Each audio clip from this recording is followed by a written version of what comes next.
Hi, Andy XL back with another NFXL podcast, ramping up my coverage of the 2026 NFL draft as we're now 30 days out from that all kicking off. And in this piece, I'm going to look at a dozen candidates whose stock is on the rise, either as a result of efforts at the combine or just in the general rumour mill amongst the scouting classes seem to indicate that their stock is on the rise. So let's have a look at these 12 guys. First of all, Monroe Freeling, the offensive tackle out of Georgia. Now, he's since my last update of my big board, which I do update regularly, he's moved up another 7 spots from 25 to 18, having previously been on the move upwards anyway.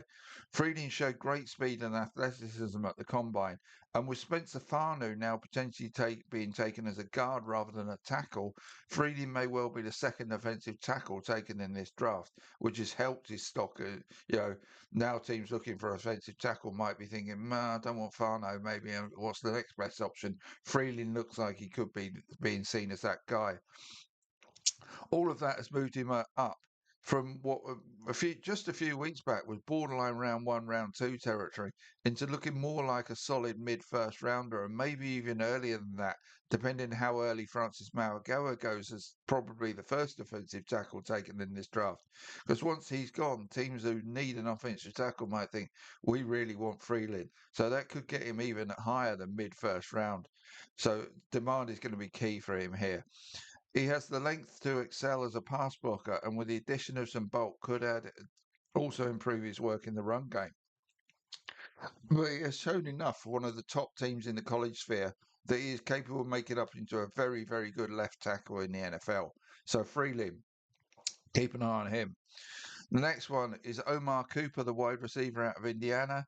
Um, he was now he's moved himself considerably up the wide receiver rankings. He's now wide receiver 4 on my big board, whereas if you went back probably a month, he was somewhere between 10 and 12 in the wide receiver rankings. So that's the probably more significant thing than his general move up the big board.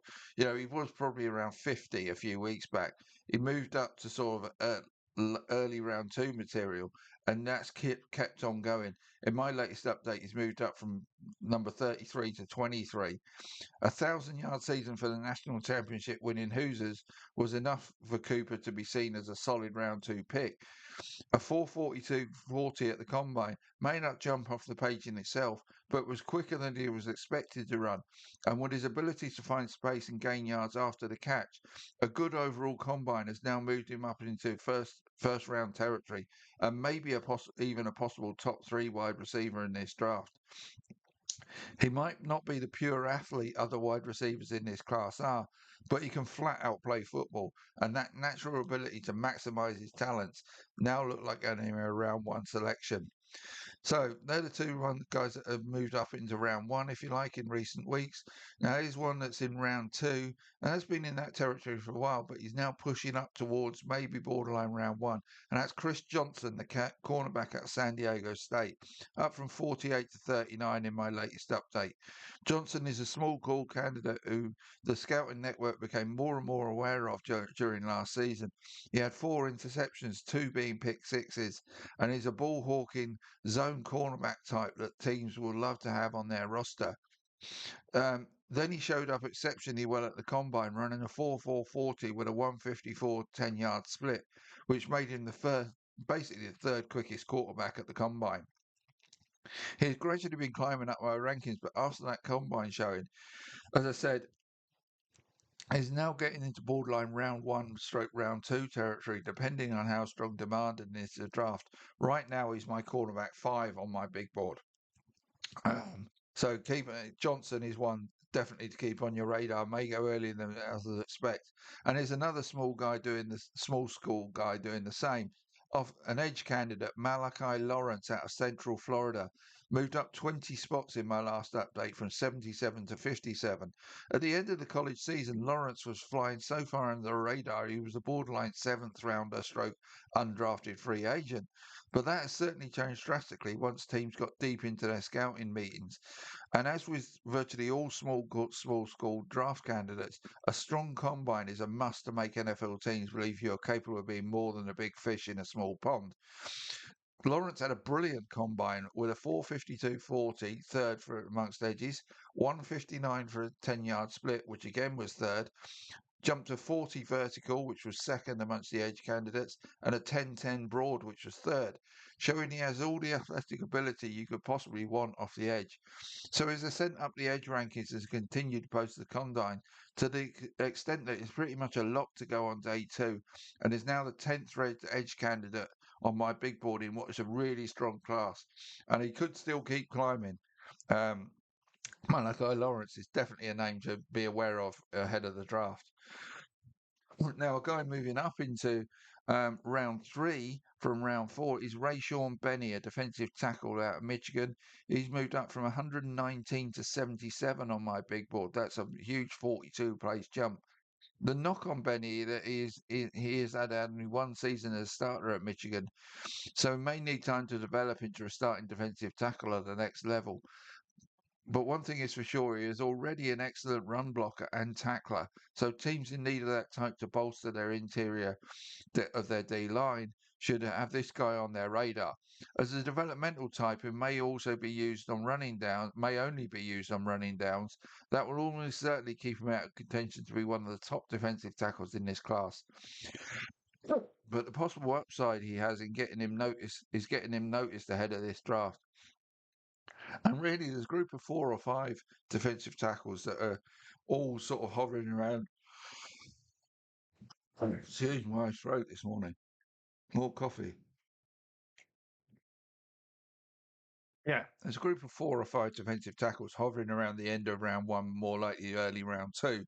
So once you get past that group, there's not a lot of defensive tackle talent out there. So teams who missed out on any of that group may well look at Benny as a good option, particularly if they have needs as a run blocker. But he's definitely on the move. Right, next up is a tight end. Again, moving from round 4 into round 3 potentially. Sam Roosh out of Stanford, who's up from 102 to 78 on my big board. Had a really good combine, showing up well for his 10-yard split and in the jumps, and did particularly well in the cone and shuttle drills. He did less well in the 40. So he may be best used as a short to intermediate target, but has improved year on year at Stanford. His strong combine showing has moved him from mid fourth round possible to third round territory. And again, it's moved him up that pecking order in terms of tight ends, which is, potentially even more important than the overall big board position. Because it's like, right, I need a tight end who's the next cab off the rank. Roosh is moving up that list. Next up, a wide receiver. And I'm going to take another cup of coffee to keep my throat going. In fact, the next 2 are wide receivers, but we'll start with Bryce Lance, out of North Dakota State, who's risen 31 places from 120 to 89. So again, he's getting into the third round now, as far as by the look of it. Now, few had a better combine than Trey Lance's little brother. A 4:34.40 with a 1:49 10-yard split shows he has great speed and an initial burst to go with it. Add to that a 41.5 vertical and 11.1 broad, put him in the top 4 wide receivers in both of the jump tests at the combine. That speed and athleticism mark him as a potentially potent deep threat that could be a valuable addition to a lot of NFL rosters. 2,000-yard seasons at North Dakota showed what he can be capable of. In 2025, he averaged over 20 yards a reception, showing what a potential downfield threat he could be. But as with most smaller school prospects, he needed to show up well at the combine. Having done so, he has moved himself up from being a 4th or 5th round possible to a mid-day 2 round pick candidate. Right, so the second wide receiver, as I mentioned, and there's another one coming after that. But this one is De'Zhaun Stribling, a wide receiver out of Ole Miss. Now, he's moved up a huge 68 spots from 171 to 103. So he's now, threatening to get into day 2. Having been mired as a sort of mid-day 3 guy. So, yeah, he's, like I say, third round, fourth round is possible, third round possible. He did not have the most noticeable combine, but like Cooper, did better than many anticipated he would by running a 4:36.40. As a physical receiver who wins well above the average number of contested catches, he's also shown that physicality as a blocker. NFL teams looking for a physical receiver who has now shown above average speed will have taken notice of Stribling for sure. 2 consecutive 800-yard plus seasons at Ole Miss show solid levels of performance. While Stribling may never be a wide receiver one type, his all-round abilities as a receiver and blocker could make him a highly dependable wide receiver 2/3 at the next level. And like I say, teams looking for that physicality will be interested in him. His combine showing may have moved him up from round 4, round 5 territory into early round 4, possibly even late in round 3. Next wide receiver up, Josh Cameron out of Baylor, up from 157 to 123 on my big board. 2 solid seasons yardage-wise for the Bears and 19 touchdowns across those 2 campaigns. Got the attention of scouts and made him a possible round 5 selection in this draft.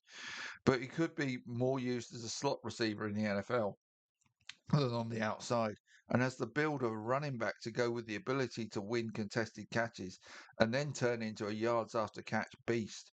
That potential to turn into one of the better slot receiver candidates in this draft seemed to be getting him noticed. He now looks more like a solid potential round 4 steal rather than a round 5 depth option for NFL teams.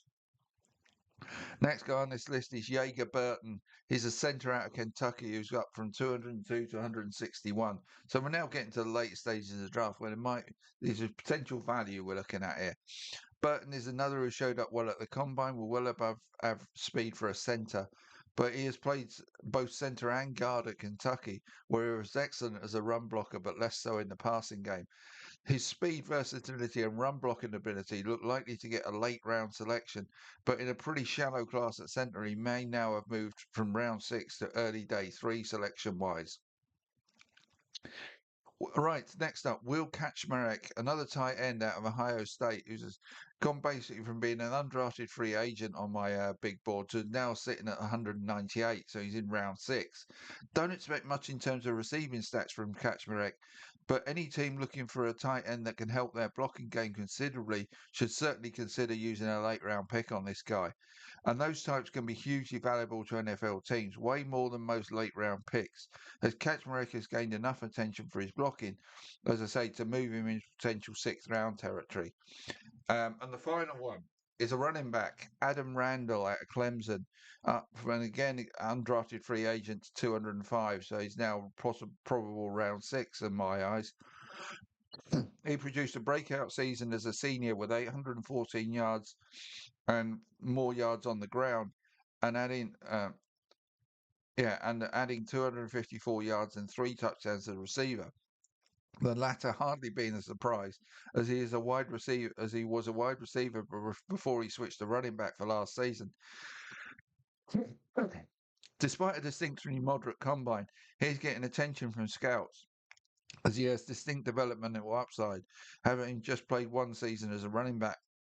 He is good size, and has made great steps forwards in just 1 season at the position.